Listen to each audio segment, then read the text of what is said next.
बिल्कुल आप सही करेंगे और वैसे ही घूमते रहेंगे। जो भाई अमलेंदु ने बात कही, विकारियों की सबसे एक छदम धूर्तता ये होती है कि वो अपनी कमजोरी दूसरों पर चपका देते हैं।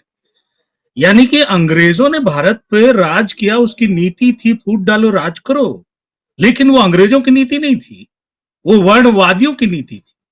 आप देखिए, कुदरती रूप से इंसान पैदा होता है, उसको आप एक वर्ण में बांट करके उससे बाहर चार दीवारी में बंद कर देते हो और उसमें एक न्यून गंड, उसमें आत्महीनता भरते रहते हो।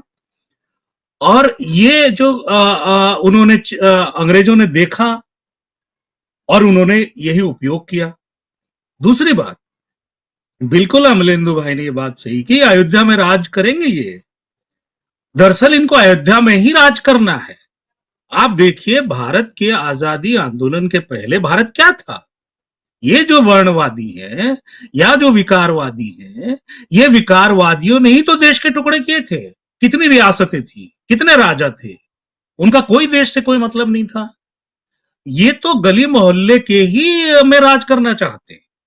लेकिन हमारा जो एक निकला है देश के स्वतंत्रता आंदोलन से, जो मूल्य निकले, जो संविधान में लिखे गए, जिनका एक आइन बना, उन पे जो पढ़ाई लिखाई हुई, हम लोग जो आगे बढ़े, अब उनके हाथ में है ये।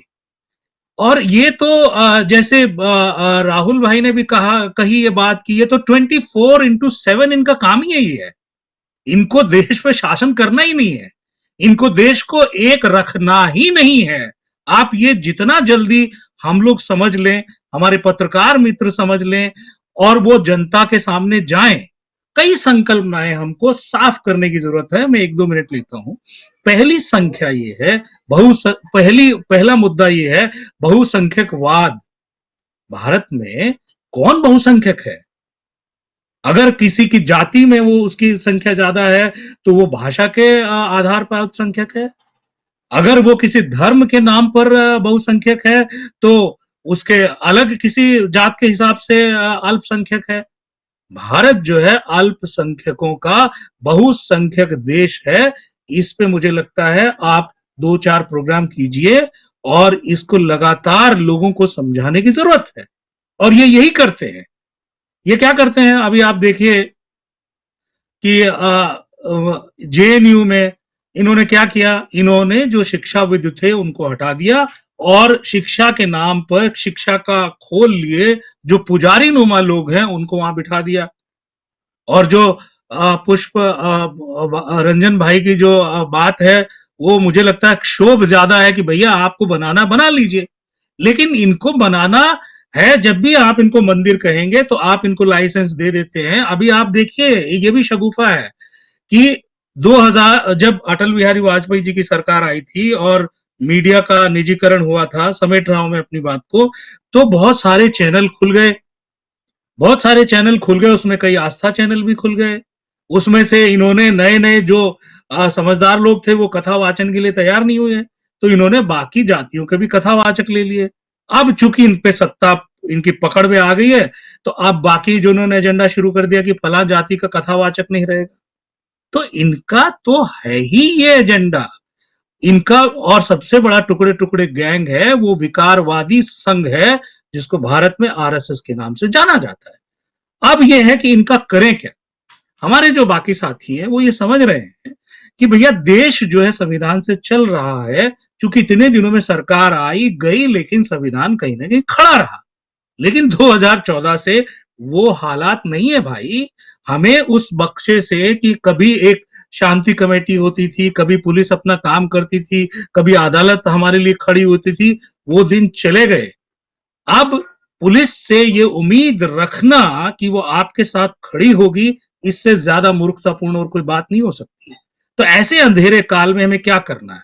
जैसे जेएनयू की बात ले, जेएनयू वर्षों से है, तो जेएनयू में जितने भी पढ़े लिखे छात्र हैं उनको सक्रिय होके, प्रोएक्टिव होके अपने संस्थान को बचाने के लिए आगे आना होगा।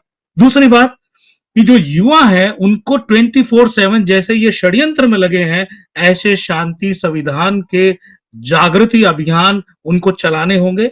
तीसरा जहां इनका ये गुंडा गैंग रहता है या जो सत्ताधारी पार्टी है, उसके सब नेताओं को उसी तरह से उनके खाने पीने की आदतों के बारे में देश के सामने कच्चा चिट्ठा रखना पड़ेगा। और जो विकारी संघ के जो 3 करोड़ अघोषित संख्या है, उस अघोषित संख्या के दरवाजे पे जाना पड़ेगा भाई। और दरवाजे पे नहीं जाएंगे तो ये दरोगा हम सबको कल को उठा के, हम जितने भी लोग बोल रहे हैं उनको बिना कपड़ों के थाने में बंद कर देंगे। कोई दिन दूर नहीं है। तो इसलिए हमें बहुत सक्रिय, शांतिपूर्वक, अहिंसा से आगे बढ़ना पड़ेगा। एक तरह की ये दांडी यात्रा है। हमें संविधान की यात्रा, संविधान का नमक जो है ना, उसका हक अदा करने का समय आ गया है। और जितने भी दांडी यात्रा में या आजादी के आंदोलन में अंग्रेजों की पुलिस जो डंडे मारती थी, तो जब लोग बेहोश होकर गिर जाते थे, दूसरे डंडे खाने वाले आते थे। हमें जब तक ये अब करने की जरूरत आ गई है, और जितने हमारे साथी जो जनता को समझाने संप्रेषण का काम करते हैं, वो जितना जल्दी जनता को समझाएं, उतना जल्दी जनता मजबूत होगी और भीड़ की संख्या कम होगी। प्रेम कुमार जी क्या कहेंगे, टुकड़े टुकड़े गैंग?